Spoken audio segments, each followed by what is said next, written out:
Welcome back to the Ice Maker Chronicles here on the Solo Promoter YouTube channel. Happy to have you here. Want to send a special shout out, that is, if I can talk, to all our subscribers, and an even specialer shout out to all our Patreon patrons who help make the videos on this channel possible. We are back with the Ice Maker Chronicles. That's right, our good friend Darren the Ice Maker, our little robotic buddy. Darren the Ice Maker is back. I'm sorry it's taken so long to get back to the adventures of Darren, but very excited to have you here and have you taking part in this. Now, what I wanted to do today is I am playing solo, and I am using the Mythic Game Master emulator, and I'll be using the deck. Now, the new second edition of Mythic has come out, and I have printed out the tables, and we may start working those in, but for some reason, I really love the cards. I think the cards are a lot of fun, but we may move into second edition Mythic there in a while. But what I did want to use is the old encounter wheel. This encounter wheel first appeared, I believe, if I have my history right, and I could be wrong, in this Marvel Superheroes New York companion. And there's instructions here on how to use the combat encounter wheel, and we are going to do that. But instead of this wheel will help you pick little things that little adventures that are listed in this book. But instead of doing that, I am going to let the Mythic deck choose our adventure or whatever we have, use that to kind of decide. But we will use the wheel to find out what kind of encounter we are going to have. So the way this wheel works is you set it to good, and then there's a list of questions here, and you turn it right or left depending on those questions. So hero has at least one ability rank over incredible. Well, our friend Darren is more of a street level hero. He does not. His biggest strength is incredible in psyche, but he does not have anything over incredible. He just has at incredible. So we don't move the wheel there. Hero has at least one ability above the rank amazing. Well, he doesn't have any above the rank of amazing, so we can't move the wheel there. Hero has over 200 karma on hand. Well, Darren got a little bit, he got 20 more karma than he had when he started his last adventure, but he's only at 74, so no. Hero failed lost karma in the last encounter. He did spend some karma, so that is shift 1 to the right. So we go over here, shift 1. No, I think to the right is this way. That would be to the left. So we're down at typical now. Hero succeeded, gained karma in the last encounter. Well, he did, and that is shift 1 left. So we are back at good. And then it says more than one hero is involved. Well, no, so far it's only Ice Maker. And more than 3 heroes are involved. No, it's only Ice Maker. So we're going to be at good. We didn't even have to rotate. Now we're going to roll 1d10 to find out our encounter. And the options for someone at a good level are daily life, no encounter, and petty crime, and a robbery. So he really can't get into, I think, too much trouble here. Also, I want to say these encounters are for, like, if the hero is on their way somewhere. Like in this little example, it says, Spider-Man can't get from one side of the city to the other without happening upon some crime to foil or battle to fight. So we are going to say that Ice Maker is on his way to school. It's Monday morning. This is in San Francisco. He is on his way to school. He lives in the city, goes to school in the city.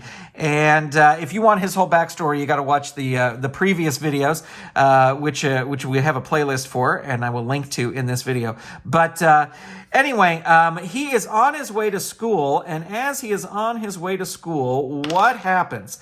2, that is going to be a daily life encounter. So this little adventure book says that daily life are small actions that will usually not involve any fighting. So in here, the kind of examples are a sick old man is stuck in an ancient elevator. The hero encounters a lost little girl with great powers. The hero encounters Captain America jogging. A mother gorilla and her baby have escaped and need to be rescued from the outside world, and stuff like that. So, but we are going to let Mythic set up our scene for us. So the first card we're going to draw will give us our event focus, and it is introduce a new non-player character.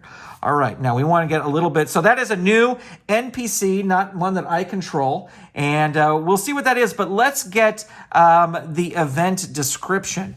We have an action here, which is develop, and we have a subject, masses. So somebody who develops the masses. What could that mean? Somebody who develops the masses. You know what I'm going to say? I'm actually going to say, well, this is a new non-player character. You know what I'm going to say? We have, let me get my list here. I was thinking one thing, but then because it said new, I was going to help that. We have a new non-player character in the principal of the school. And so I'm going to add this to the list. This will be number 1, and it's Principal Teixeira. So Principal Teixeira is the principal of this school, and so something is happening with him. So we're going to say that Darren, the ice maker, he gets to school, he sees Principal Teixeira, and of course he knows Principal Teixeira, but it's a new character to us. And I realized I didn't spell.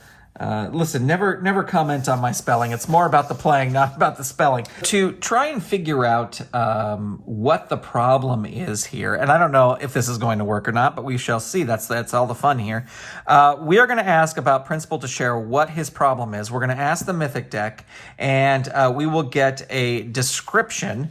The first word is freely, and the last one is cold. Freely cold. What if Darren sees Principal Teixeira standing by his car in the parking lot, and he's the principal. He's not smart, but he's very upset. He's very upset with something. And Darren walks up and says, "Mr. Teixeira, you seem upset. Are you okay?" And he says that the window of his car is stuck down, and there might be rain later in the day, and he can't quite get his car window rolled up. And you know what? We're going to make it even better. We're going to say that Mr. Teixeira, he's swinging, he's got a convertible, and he can't get the top up, and the top is not working. This is a daily life encounter, if I've ever had one. Spider-Man, often, many times, helps people with their roofs on their thing. And anyway, Principal Teixeira is saying that he thinks if he just nudges, if he can just pull hard enough on the roof of his convertible, it might be able to move. Okay, so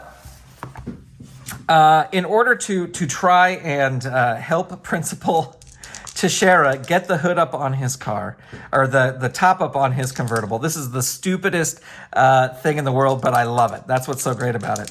It's, Darren being a good citizen. Darren is going to try and use his remarkable strength. I am going to say that he is going to need, because here's the thing. I think he probably could roll on here, and if he gets a red, he could just rip it right up out of the back of the car,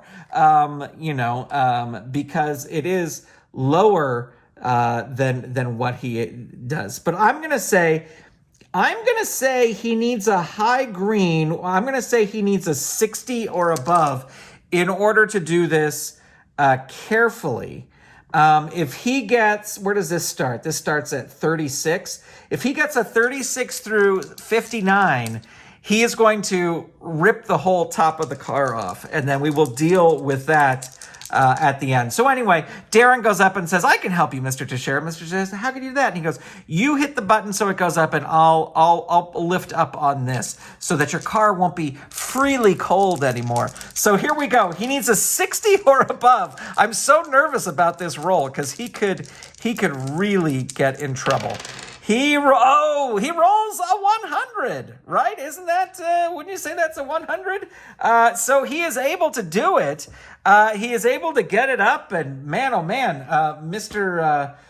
Principal Teixeira is just really, really happy. I'm going to cross that out because he did do that. He did help Principal Teixeira with his 100 roll. That's pretty amazing. And let's see, what kind of karma should he get? Violent crime, destructive crime, nope. He misdemeanors, nope. National, nope. Local conspiracy, nope. These are all above. Rescue, maybe a little bit of a rescue. 5 or more rescues. Weekly award, personal appearance, act of charity, 10 to 40. Donation, role-playing off, and then it gets into bad things. So I'm going to say he rescued. I'm going to say he's going to get 20 karma points here, which brings him up to 94. He will have 94 karma. All right. So he has done his good deed for the day. He goes into school. Let's see if anything interesting happened during the school day. And I'm going to say, like, he is so in control and he's feeling good because he helped the principal, that the chaos factor is going to drop back to 5. And I'm just going to say, I just want one thing for, like, did the school day go as planned? Because he could have another adventure sort of after school. But we're going to see if the school day just went as planned. Yeah, we're just going to draw a card here and see what kind of scene that we get. If the chaos factor is 1 to 7, it is the expected scene. If the chaos factor is 8 or 9, it's an interrupt. Well, it is just 1 to 9. All right, we're going to see now. Darren is going to make his way. We'll say his friend Scott Kunkel is with him, and him and Scott are going to go get a hamburger after lunch. They're gonna walk across town on their way home, get a hamburger, and so that's what they're going to do. They're going to head down to Mel's Diner and see if they can get a burger. And so let's see if they make it down to Mel's Diner and are doing okay. 1 to 2 is expected. 3 to 9 is altered. So this is an altered scene. Altered scenes just kind of tweak the expected scene. So the expected scene was they were going to go get hamburgers, and this is just kind of tweaked. So it's the example they give in the book is that like thieves are escaping from a castle and they encounter a magical trap. So it's like they're still escaping, and it doesn't totally prevent them from a thing. It's just an encounter. So we are going to ask, what do they encounter? And let's see if we can figure it out. We're going to use the descriptions here. Excitedly weak. Excitedly weak. What if we say that they come across a bully, and he's just some kid, and this kid is excitedly we're not going to say torturing like physically, but tormenting, poking at a dog.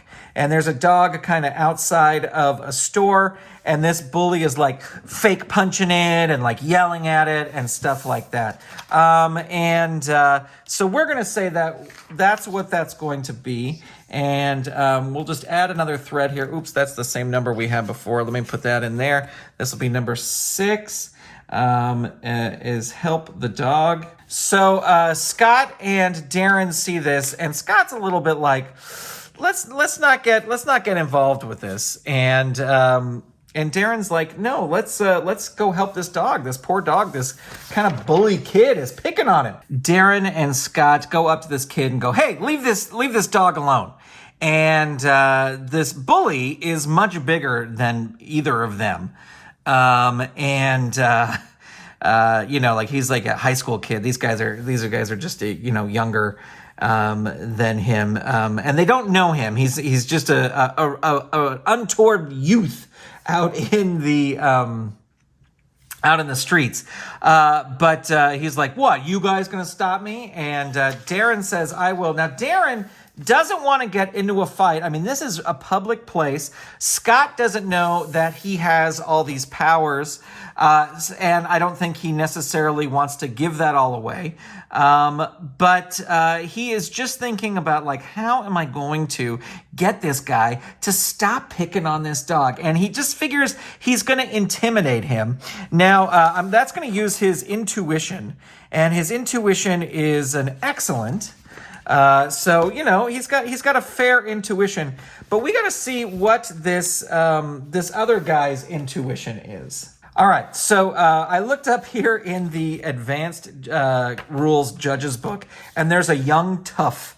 This is a young tough, stats right here. So we're going to say this guy's a young tough, a younger version of the standard thug, travels in packs to make up for low fighting ability, often carries knives, blunt objects, rarely handguns in rural areas, uses motorcycles. Okay, he doesn't have any abilities. His intuition is poor. All right, and Darren's is excellent, and that is 1, 2, 3 below. So he just goes up and he says, hey, you leave this dog alone. And like, he's threatening enough that the young tough goes, okay, man, okay. And he leaves. So now the question I want to ask is, and we're going to move the chaos factor up to 5. The question I want to ask is, does the owner of the dog see all this? Does the owner come out and see Darren rescuing his dog? Or does he see Darren next to the dog, Darren and Scott next to the dog, and think they're doing something? But I'm just going to ask right now, does the dog's owner see Darren do this? And I'm going to say that it's likely. Because the owner's in the store, the owner would know his dog is tied up outside.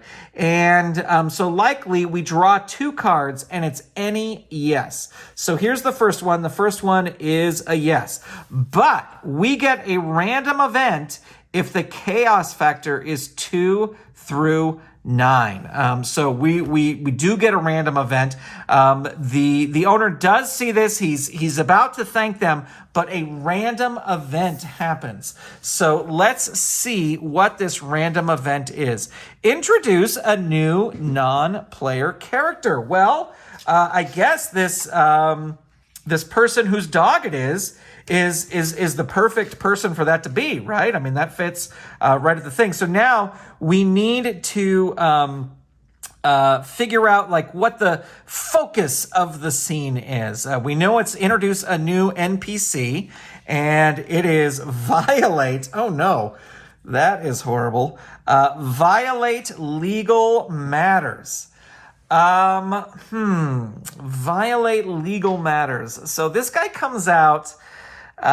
This person comes out and says violate legal matters. So that's, I mean, if you violate legal matters, you're a criminal. Is this guy coming out of the store? Has he just robbed the store? Violate legal matters. Introduce a new non-player character. I think this guy was just robbing this store. I don't know why he brought his dog along with him, but he did. How can we describe this person? This person is quietly disgusting. So it's, just like this, he's not loud, but he just comes out and goes, "You protected my dog, thanks." And he smells bad, he doesn't look good. But then the store owner comes out and says, "Hey, that guy just robbed me." So we're gonna bump the chaos factor here. All right, so we have just a basic thug here, and things have kind of gotten a little bit out of control here. And Ice Maker is going to try and stop this guy.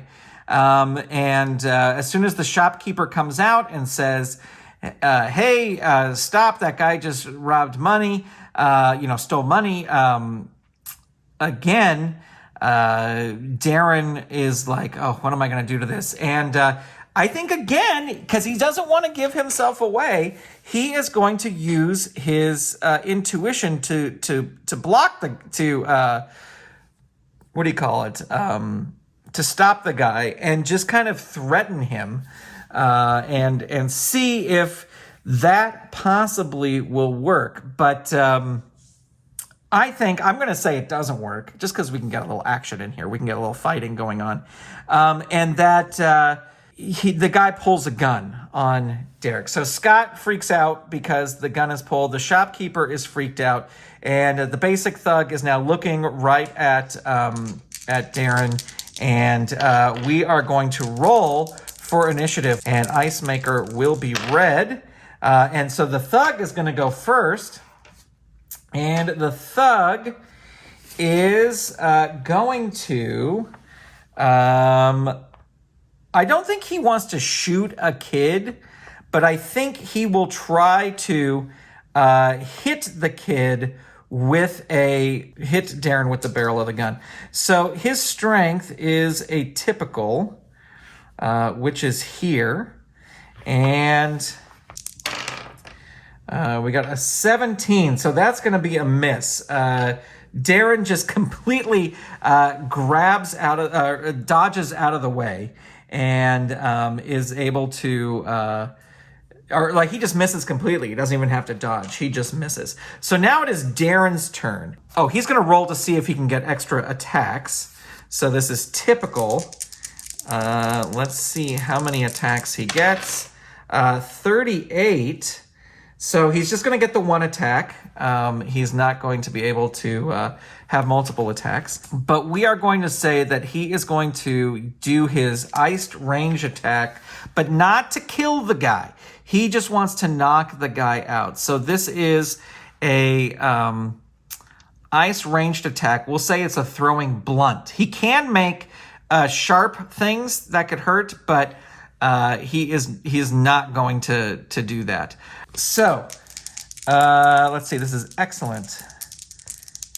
And 61. So that is going to be excellent. 61 is green. And that is going to be a throwing blunt. So that is going to be a hit.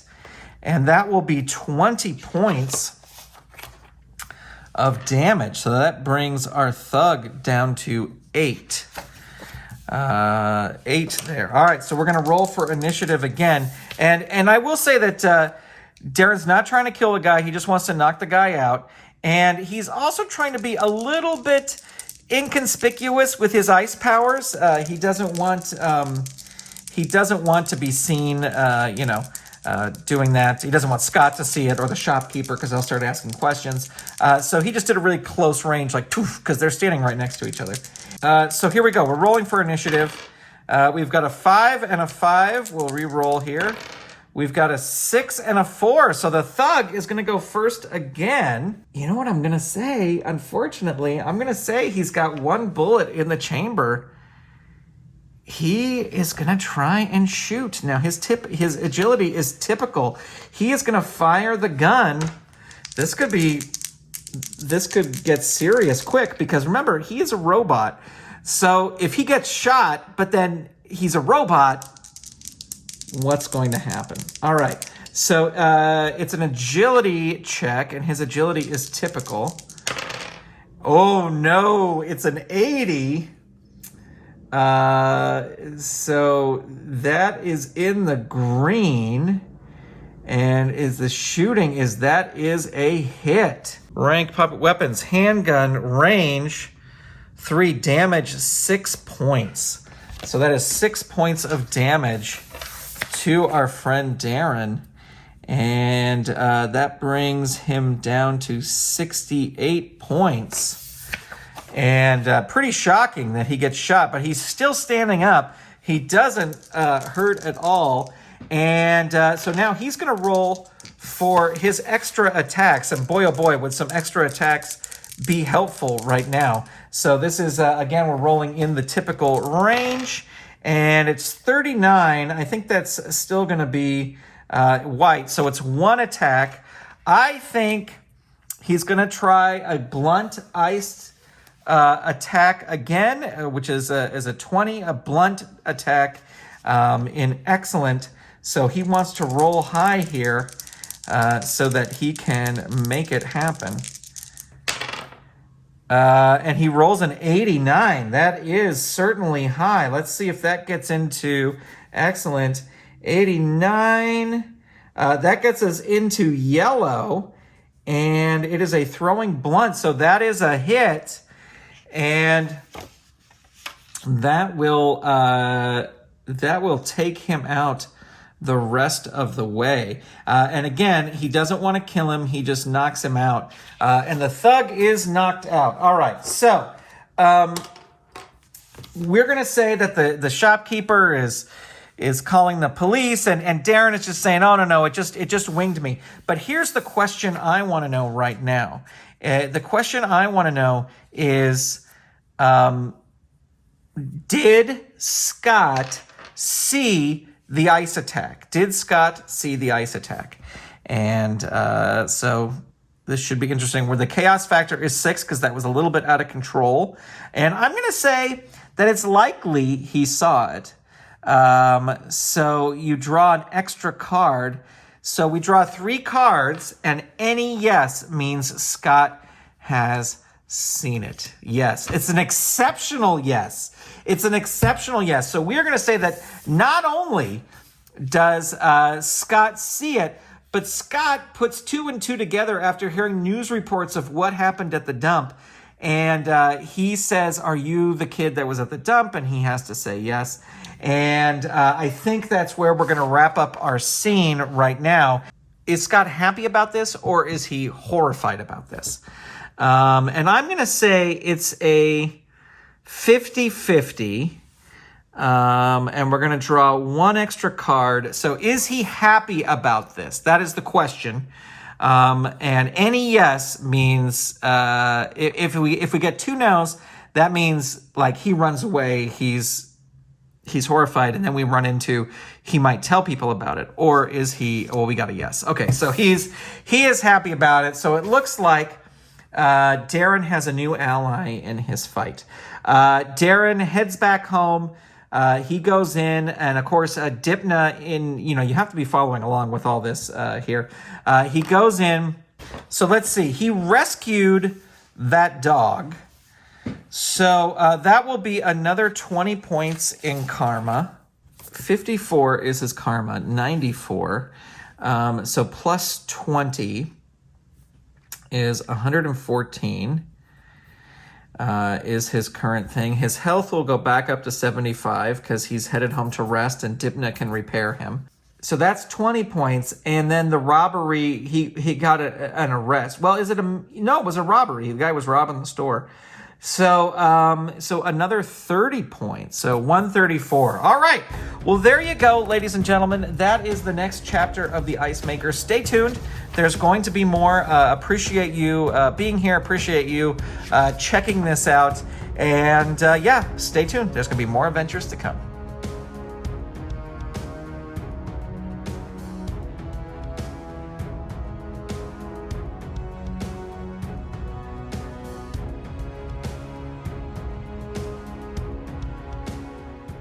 Stay tuned. We'll be right back.